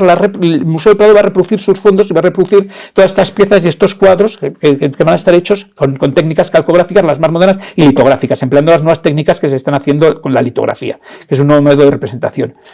Otras cosas que va a tener aquí la técnica, bueno, pues el Casón del Buen Retiro va a servir sede para una exposición artística e industrial. Vemos de nuevo lo de las industrias artísticas, que es una palabra doble donde hablamos de ciencia y técnica, de arte y todo simultáneamente. Esta es la exposición de hay relojes, hay objetos, hay todo tipo de cosas pues creadas por la industria española, que la verdad es que no era muy bollante, casi todo se importaba de fuera, todo hay que admitirlo. Esto va a tener tanto peso que va a llegar a plantear una escuela de artes y oficios. Mariano Belbás va a comenzar a construir esta escuela de artes y oficios precisamente donde ahora está el Ministerio de Agricultura. Curiosamente, como este país es como es, en 1881 este arquitecto está haciendo una escuela de artes y oficios, que es esta, la que van a levantar allí. Pero en 1882 llaman a otro arquitecto para que la transformen en una facultad de ciencias. De nuevo estamos con la ciencia, los oficios, las técnicas, en fin, todo tenía mucha relación. La facultad de ciencias tenía sentido, estaba el lado botánico, estaba el colegio, estaba la facultad de farmacia entonces todavía. Finalmente lo que va a ser es el Ministerio de Agricultura, pero curiosamente el Ministerio se hace aprovechando los cimientos que se han comenzado para esa escuela de oficios. El arquitecto parte con el pie forzado de tener que aprovechar los cimientos para el Ministerio de Agricultura. Lo último, digamos, ya gran pieza de esto es la exposición de industrias artísticas madrileñas en la chopera del Parque del Retiro. Se va a llegar a construir este palacio, no del todo, si miren ustedes la imagen, como de costumbre se llega tarde y ven que aquí iba a tener una cúpula espectacular, y se construye el palacio, pero le falta la cúpula, porque no llega ni el tiempo ni el presupuesto, pero es un palacio de Luis Vallido, el autor del edificio, el arquitecto del Matadero, es un edificio precioso, con esculturas de Ángel García, donde va a haber cosas tan pintorescas como la fábrica de cervezas El Águila, que va a tener una exhibición, y otro tipo de fábricas, la azucarera Poveda, el pabellón de los ferrocarriles del Madrid-Zaragoza-Alicante, los propietarios de la estación de Atocha, o incluso cosas tan curiosas como la cerámica madrileña, una fábrica de materiales de construcción que hace este alarde de esta especie de sombrilla de ladrillo que se sostiene misteriosamente, tiene unos nervios de acero que les permite hacer este voladizo y que incluso sobrevivirá a la exposición varios años después. No es resulta raro por entonces que el Museo de Artes Decorativas también se construya en este paisaje de la luz. Resulta bastante lógico después de todas estas industrias artísticas que estaban aquí, la fábrica de la China, el establecimiento litográfico, la platería de Martínez y todas estas exposiciones, parecen lo más natural que tengamos aquí el Museo de Artes Decorativas, que vuelve a ser un museo, una institución científica que estudia el arte. La ingeniería va a tener también una representación muy importante. Y volvemos a Betancourt, porque Betancourt es el primer español que hace volar un globo en 1783 en el Escorial. Un globo pequeñito, un globo sin gente, pero lo vuela. El Retiro va a ser otro escenario para estos globos. En 1784, un año después del de Betancourt del Escorial, va a volar un globo en Aranjuez, y en 1792 vamos a ver en el parterre del Retiro que también van a levantarse los globos. Los ingenieros van a tener una primera parte aquí. Y vemos que ese Bartolomé Sureda, que había estudiado con Betancourt y que había traído la técnica de calcografía, no la ha traído para enseñársela a Goya, la ha traído estas técnicas de reproducción para hacer las láminas del Real Gabinete de Máquinas que está creando Betancourt en París. El rey Carlos III le paga un viaje con un montón de dinero y con un montón de ayudantes para que reproduzcan las máquinas que se están inventando en Europa. España está atrasadísima en ese campo y entonces van a hacer modelos y van a traer una de las mejores gabinetes de máquinas que se han fabricado, han existido nunca, con todo tipo de... En París hay un museo, les recomiendo que lo visiten, el Museo de Artes y Oficios de Chartres-Métiers, que tiene una colección fabulosa de máquinas de este tipo. Pues Madrid va a tenerla también. Y estas máquinas van incluso a comenzar a imprimir estas cosas. Lo que pasa es que estamos en unas fechas que nos acercamos a la invasión francesa y la verdad es que en la invasión francesa se va a perder el gabinete entero. No nos consta que se conserve ninguna máquina. Conservamos solo las representaciones, los listados, los estudios sobre las máquinas que había, pero realmente Betancourt, que hizo este esfuerzo extraordinario de traer todo esto, pues lo hemos perdido. Pero bueno, ya vemos que desde luego los ingenieros van a tener mucha importancia hasta el punto de que instalar aquí Betancourt en 1802 le van a nombrar director de la primera escuela de ingenieros y de caminos y canales de España. O sea, se va a crear aquí, en el Parque del Retiro, el Paisaje de Luz, va a estar la primera escuela de ingeniería y la va a crear Betancourt, y va a estar aquí el Museo de Ingenieros. No sabemos muy bien, estas fotos son edificios antiguos del Palacio del Buen Retiro, dentro del Buen Retiro, donde tenían pues salas de balanzas o salas como estas extraordinarias con las maquetas de las cerchas, de las bodas, pero todas estas ya no son el gabinete de Betancourt. Todos estos son gabinetes hechos posteriormente porque el de Betancourt se ha perdido durante la francesada. Lógicamente, todos estos ingenieros pues, van a tener un momento de apoteosis con la exposición de Minas en 1883, que vamos a tener a Velázquez Bosco, pues, que va a construir pues, este pabellón de Minas, que lo conocemos todavía como Palacio de Velázquez por un arquitecto, no por un pintor, y que este edificio pues, va a tener una exposición de minería y de tecnología toda ella. Fíjense la exposición para la que se construyó este edificio. No se construyó para piezas artísticas, como estamos ahora habituados. Ahora pertenece a Reina Sofía y todos se hacen exposiciones de arte. Pero esto no se construyó para el arte, se construyó para una exposición de minería en donde lo que se exponían eran pues, las maquinarias más modernas. Fíjense qué vehículos. Eso debía ser el último grito en la época.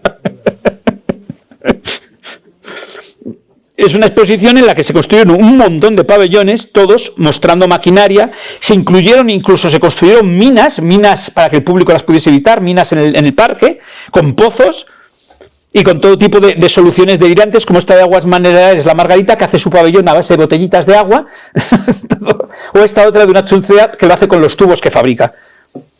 Hay un montón de pabellones, todos de las empresas de minería, de Mieres, un montón de trabajos de Velázquez Bosco, pabellones de una galería de máquinas, en galerías de productos de todo tipo, del ejército, es una exposición realmente incluso de cerámica La Moncloa, la heredera del Buen Retiro, la fábrica La Moncloa, pues tiene su pabellón aquí, o estas otras de la compañía de Valdemorillo de cerámica.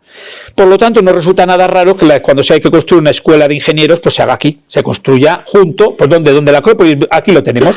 ¿Qué tenemos aquí al lado? El Observatorio Astronómico. Pues ahí vamos a tener la Escuela de Ingenieros de Caminos. Es la que se va a construir aquí con este proyecto de Mariano Cardera, que es un edificio realmente muy importante, al que luego se amplía con laboratorios, y que incluso conoce un proyecto de ampliación por Palacios y Otamendi, los autores del Palacio de Correos, que no se llega a ejecutar. Y es que la técnica va a estar muy presente todo el rato en el Paisaje de la Luz. Hay que tener en cuenta que tenemos pues, la primera estación de tren de Madrid, la estación de Atocha, el segundo ferrocarril el tercero de España y el segundo de la península. El primero fue en Cuba, el segundo fue en Barcelona y el tercero lo tuvimos aquí en Madrid. Esta es la primera estación, es muy gracioso, sacado el dibujo original y el grabado cómo se reprodujo, un dibujo de Pizarro, Filio Pizarro. Esto ya vemos cómo técnicamente esta estación, que era una estación descubierta, los trenes paraban aquí y los andenes era donde estaba para la gente y tal, pero estaba mal protegida, ya se amplía con esta gran cubierta de cristal que protege los trenes a medida que va creciendo el tráfico ferroviario. Vemos el sentido de estas cubiertas abiertas era esto, imagínense la humareda, eran trenes de vapor, todos quemando carbón, aquello era un espanto, o sea, con lo cual estas estaciones eran tan abiertas para que pudiesen, por eso eran las bóvedas tan altas, para que el humo no asfixiase a los pasajeros. Y luego se va a construir una nueva estación extraordinaria de Alberto del Palacio, el ingeniero Alberto del Palacio, que es esta estación soberbia en su construcción, que es la que tenemos todavía hoy día, y tenemos un banquete celebrado dentro de la estación en el momento de inaugurarla, y he traído también también esta imagen porque la estación actualmente está muy ligada al botánico en el sentido de que es un invernadero, podría haber sido un verdadero invernadero botánico, está tan cerca que habría merecido la pena haberlo transformado en institución científica, y este es el proyecto actual donde van a meter un bar y van a eliminar parte de las palmeras y parte de la vegetación interior.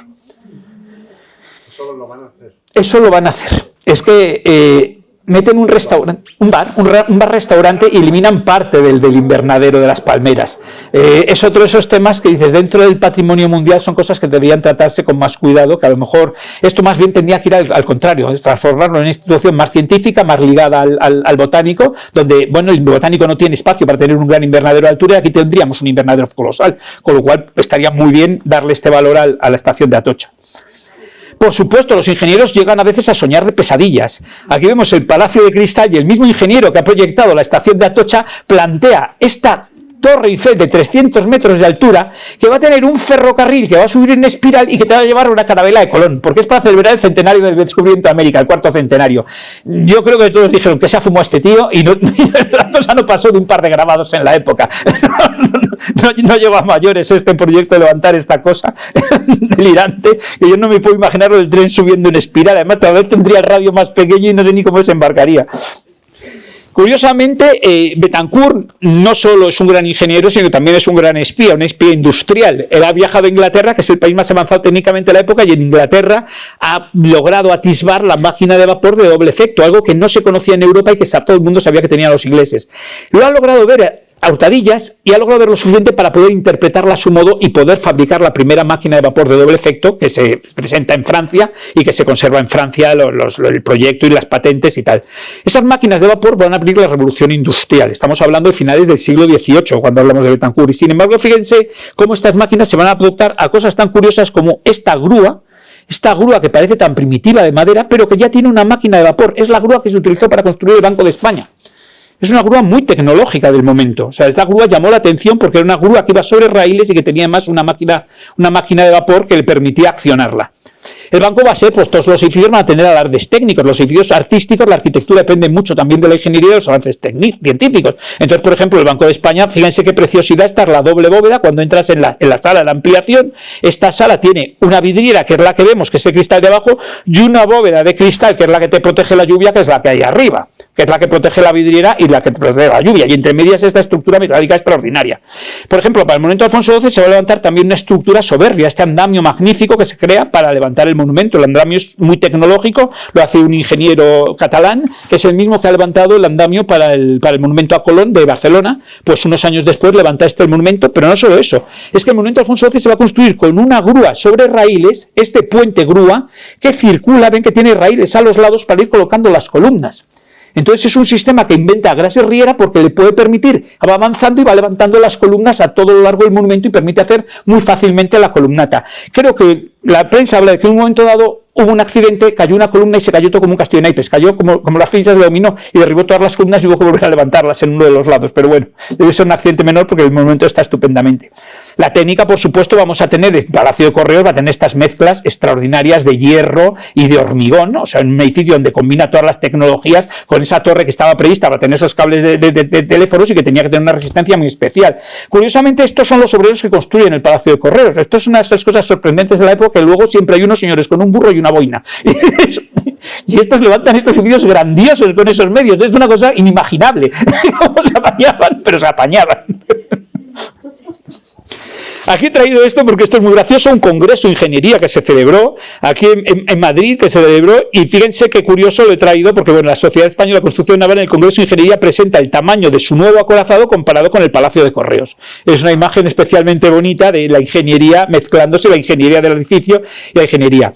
Y la ingeniería también tenemos, esto era una estación eléctrica, la estación de electricidad, la fábrica de electricidad al mediodía, que ahora es el CaixaForum. Es una instalación que, bueno, a mí también como modelo de rehabilitación me parece terrible. O sea, este edificio estaba protegido, el edificio de Jesús Carrasco, una central eléctrica que tenía mucho interés en sí su arquitectura, se ha quedado transformado en esto, se ha transformado en un edificio, pero no es solo una institución artística como solemos pensar. Lo que tenemos es que también es institución científica. Ahora mismo está esta exposición de dinosaurios de la Patagonia, que es absolutamente extraordinaria, porque los museos no solo hacen exposiciones de arte, también hacen exposiciones de ciencia. Las instalaciones estas que solimos relacionar solo con el arte también están relacionadas con la ciencia. Por supuesto, la tecnología, pues en este paseo, pues miren, estos son los primeros ascensores del Banco de España, unos ascensores que eran muy modernos en su época. Ya tener ascensor en aquel momento era revolucionario, en 1889. Estos son unos ascensores que tenían que bajar 40 metros a las cámaras acorazadas subterráneas de Otis, y estos son los ascensores de Reina Sofía. Es decir, la tecnología siempre está presente acompañando la arquitectura y acompañando todos los escenarios. La tecnología, la ciencia nos acompaña día y noche. La geografía también tiene su lugar en el paisaje de la luz. ¿Por qué? Porque aquí se crea un gabinete, topográfico de Su Majestad, en el que se va a guardar, por ejemplo, la maqueta maravillosa de Madrid, la que tiene el Museo de Historia. Pero no era la única. Había una maqueta de la Casa de Campo que hemos perdido, y había otras muchas maquetas hechas por León Gil del Palacio. Es otra de esas maquetas que se han perdido. Se conserva la del Alcázar de Segovia, se conservan muy pocas, pero sabemos que era una gran colección, en la que curiosamente podemos ver precisamente el sitio en el que se guardaba. Es decir, las maquetas estaban guardadas en el mismo edificio que reproduce la maqueta. Una vez que entrabas dentro del edificio, te encontrabas el edificio pequeñito dentro de la maqueta, porque tenemos el Palacio del Buen Retiro reproducido tal y como era en 1830, y esas maquetas van a pasar al Museo del Ejército, al Museo. Entonces no es todavía Museo del Ejército, esto aquí se presenta como Museo de Artillería, y vemos estas fotos interiores con las banderas, pero vemos cómo estaban estas maquetas. Esta es la del Alcázar de Segovia, y aquí vemos otras maquetas que se conservaban de Vigil del Palacio en este edificio. Aquí volvemos a ver las maquetas en el Museo del Ejército. Se llegó a conservar hasta que también otra de esas colecciones que se dispersa, parte se pierde, parte se conserva. Es un modo muy misterioso.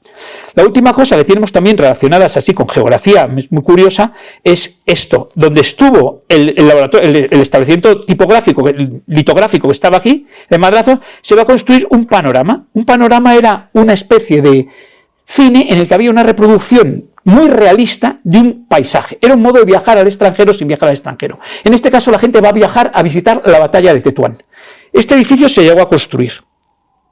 Esta es la batalla de Tetuán representada en el cuadro de Fortuny, pero este edificio llegó a construirse.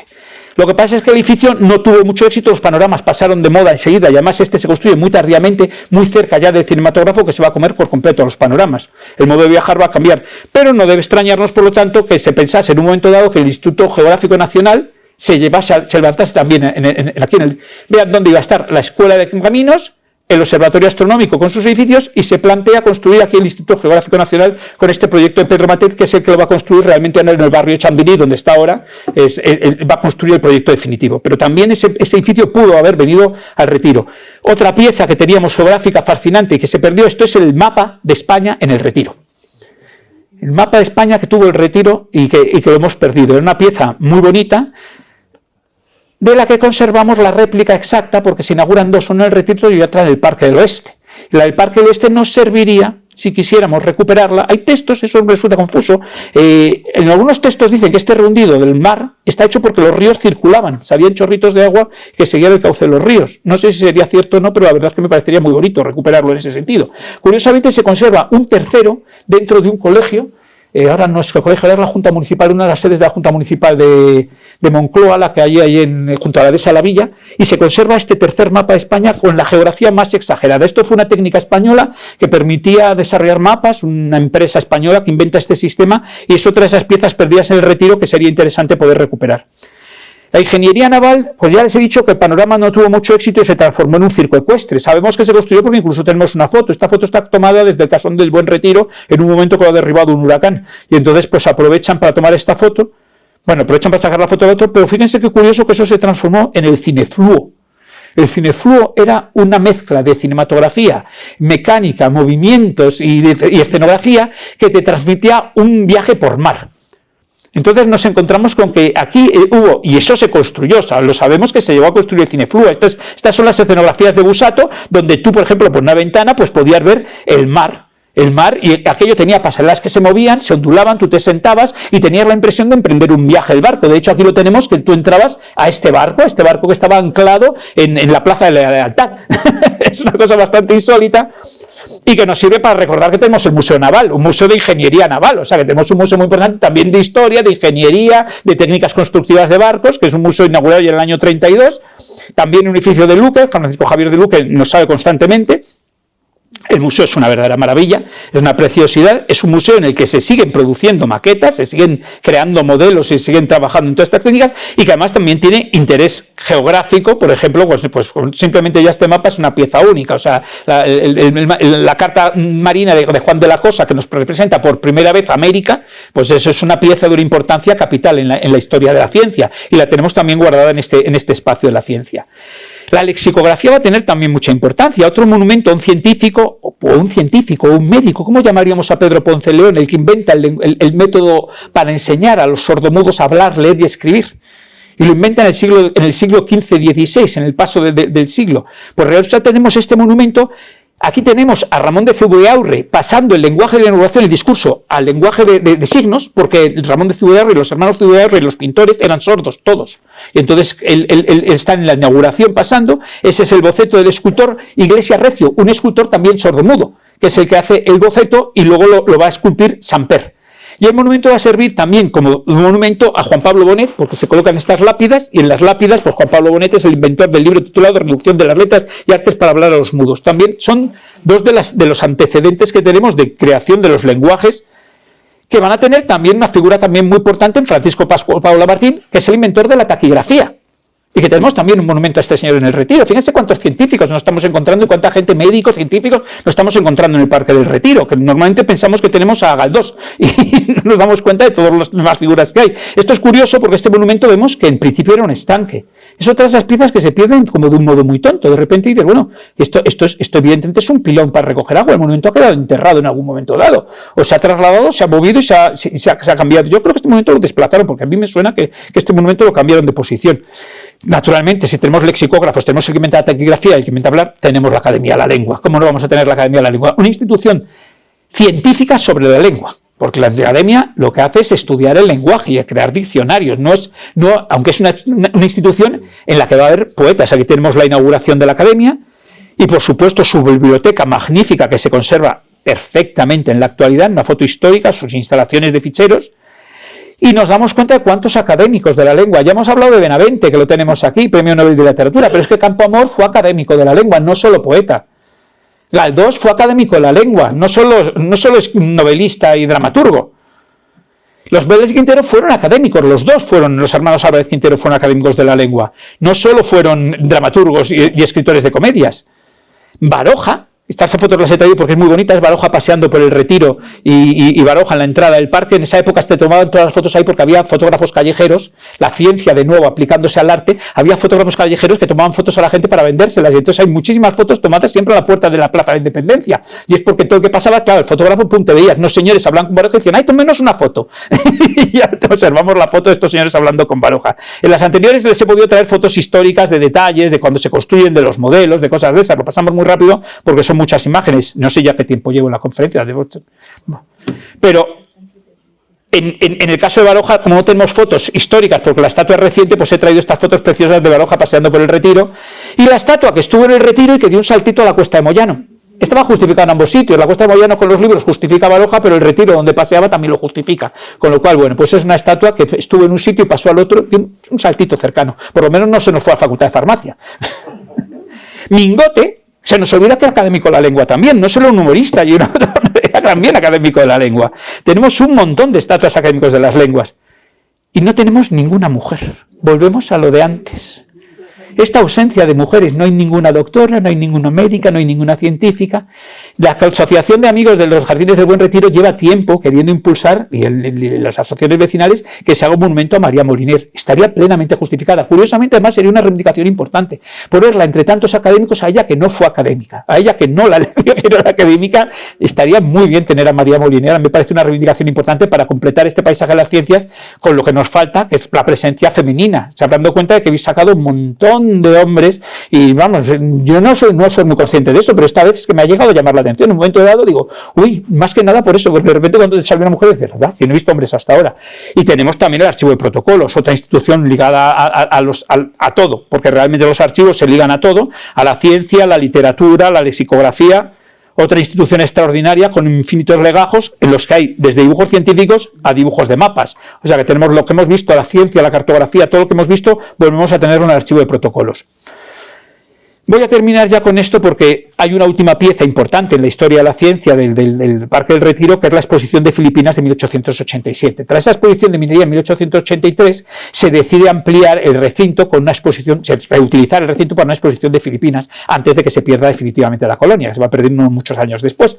Y entonces, este es el Palacio de Velázquez que ya existía y se va a hacer por fin el lago. Esta es la cueva que les he enseñado, la gruta, que lo que tenía era un charquito aquí delante y que se va a hacer el lago grande y se va a construir el Palacio de Cristal también por Velázquez Bosco. Ahí tenemos la inauguración de la exposición, reaprovechando el edificio del Palacio de Velázquez, y esta es la gran pieza que se aporta, el Palacio de Cristal, que va a ser la gran pieza que aporta Velázquez Bosco, que estamos ante una pieza de ingeniería, porque es una pieza donde el uso del hierro y el cristal es extraordinario, es una pieza avanzadísima en su época, pero que también es una pieza botánica, porque eso es un invernadero, es el invernadero que se construye para traer las plantas de Filipinas.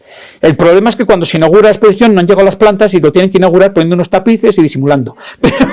Pero luego cuando llegan las plantas en agosto, ya por fin la prensa dice, han llegado las plantas, ya está el invernadero, ya la exposición de Filipinas está completo. Como invernadero, aquí lo llevamos, esto en octubre, y en Madrid, con el calor que hace, pues claro, un invernadero que para invierno debía estar muy bien para mantener las plantas, pero en verano debía ser complicado por el calor que se alcanza en Madrid. Pero bueno, el invernadero llegó a existir y es una instalación botánica. Pero también es una instalación antropológica. Fíjense qué barcos tan curiosos hay, son barcos típicos filipinos. La gente podía embarcar en barcos filipinos, en las canoas filipinas, en ese lago. El lago se había hecho no solo como un objeto decorativo, sino en buena parte de la exposición. La exposición, por supuesto, tenía una parte antropológica. Había una exposición etnográfica dentro del Palacio de Velázquez, había una gran exposición etnográfica. Aquí tenemos esqueletos. Esto podría haber pasado directamente al Museo Antropológico.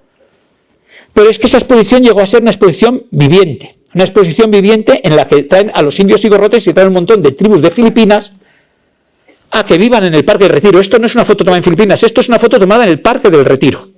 Los indios y gorrotes. Esto ha sido muy criticado en tiempos actuales como colonialista y tal. Bueno, hay que decir que no es lo que parece. Esto era un parque de atracciones. Los indios y gorrotes no vivían ahí. Los indios y gorrotes estaban ahí por el día. Y por la noche se iban a una pensión. Los indios y gorrotes cobraban un sueldo. Los indios y gorrotes vestían a la occidental, luego lo veremos. Los indios y gorrotes se iban por Madrid vestidos de señores del siglo XIX con sus trajes y llegaban a un estudio fotógrafo y se sacaban sus trajes de indios y gorrotes para tomarse las fotos pertinentes. Entonces, hasta cierto punto era un parque de atracciones. Esto, digamos, que no es lo que nos parece en las exposiciones, pero fíjense que se habían traído hasta los animales de Filipinas. O sea, tenemos la etnografía, tenemos la botánica, tenemos la zoología, prácticamente tenemos todo lo que hemos visto hasta ahora en esta exposición. Aquí tenemos, pues claro, no solo vienen indios y gorrotes, los moros joloanos, los indios bisayas, biales y tagalas. O sea, vinieron todo el mundo, unos vestidos de una manera, otros de otra. Esto, claro, estos eran musulmanes, vestían a su modo. O sea, no era solo tratar. Realmente yo creo que en verano, en esa época, con el calor que hace en Madrid, estar medio en pelotas en el Parque del Retiro era lo mejor que se podía pasar a los indios y gorrotes. Se trajeron también, la compañía de tabacos de Filipinas se trajo a manufactureras y construyó un bajay, las instalaciones que tenían allí, que eran como pequeñas chozas donde mujeres trabajaban en grupos para que la gente viese cómo se fabricaban los tabacos de Filipinas allí también. Y tenemos incluso a las tejedoras trabajando en el pabellón de Estamos de nuevo, y además cuando entramos en estos terrenos artesanales nos damos cuenta de lo cerca que está la técnica del arte. Realmente la artesanía casi es un arte que no ha desarrollado todavía mucha técnica, pero está muy cerca. Por supuesto, la exposición se representó también, como hemos visto en todas esas exposiciones de la época, pues con sus animales exóticos, porque ya digo que había zoología y con todo tipo de elementos, con los indios estos que hacían. Pero luego cuando vemos a los indios y gorrotes al final de la exposición, tras ser condecorados, vemos cómo iban los indios y gorrotes una vez que dejaban de actuar para la exposición. Es muy curioso porque los franceses piden, como la exposición tiene mucho éxito en Madrid, piden que los indios y gorrotes que viajen a la exposición a París. Y el gobierno español dice que los indios y gorrotes son invitados y que por supuesto no van a viajar a París ni de nada, que ellos se vuelven a Filipinas. Ellos cobraban un sueldo y hacían su papel, pero en absoluto se trataba de llevarlos por aquí como esclavos. O sea que la historia es más complicada de lo que vemos, porque lo que vemos es que igual que ahora vemos a un bar y es hawaiano y están con danzas hawaianas y vestuarios hawaianos y obviamente nadie va así, es que las valencianas también se visten de falleras y no es como van por la calle, o sea que no nos engañemos. Había mucho de recreación en los indios y gorrotes. El Palacio de Cristal, terminado eso, pues bueno, se transformó en sala de exposiciones. Terminado no la exposición, terminada la pérdida de Filipinas. Cuando se pierde Filipinas, se dejan de venir las plantas exóticas que lo alimentaban y el Palacio de Cristal pierde su función como invernadero. Entonces se transforma en sala de exposiciones de arte, por supuesto, tenemos exposiciones de arte, pero muchas de ciencia. Fíjense qué curioso, estas exposiciones de aviones dentro del Palacio de Cristal. Claro, estos aviones que eran de cartón y papel y tela y tal, pues entrarían desmontados, porque no puedes meter un avión en el Palacio de Cristal. Pero es muy curioso, exposiciones de aviones, exposiciones de ingeniería en el Palacio de Velázquez, inauguración de la Exposición Nacional de Juguetes, aeronáutica de nuevo en el Palacio de Cristal, fíjense en el año veintitantos, una exposición de aeronáutica dentro del Palacio de Cristal, exposiciones de materiales de construcción como esas que habíamos visto, e incluso una exposición de tabacos, como esto que hemos visto de Filipinas anteriormente. Con eso he terminado la charla. Yo lo que quería hacerles ver es que cuando hablamos del arte y la ciencia, en realidad el paisaje de las artes y las ciencias es patrimonio mundial como paisaje cultural, que es el título que le corresponde, es decir, lo que nosotros llamamos artes y ciencias es el nombre que le hemos dado a un paisaje cultural, que es lo que ha reconocido como patrimonio mundial la UNESCO. Y la cultura son artes, ciencias, letras. Hemos visto que estamos sobradas de las tres en el Retiro y en toda esta zona, y que por lo tanto tenemos, y que en España tenemos mucha tendencia a separar el arte, la ciencia, la técnica, y no tratarlo como cultura. En una institución como el Botánico, que está tan cerca una cosa de la otra, porque la jardinería es un arte, pero también es una técnica, y el jardín botánico obviamente está empleando ambas cosas, pues claro, estamos en un mundo en el que hacemos esa visión muy fácilmente. En el paisaje de las artes y las ciencias realmente queda demostrado que arte y ciencia se dan la mano, que los científicos requieren a los artistas y los artistas requieren a los científicos, y que todo forma parte de nuestra cultura. Muchas gracias.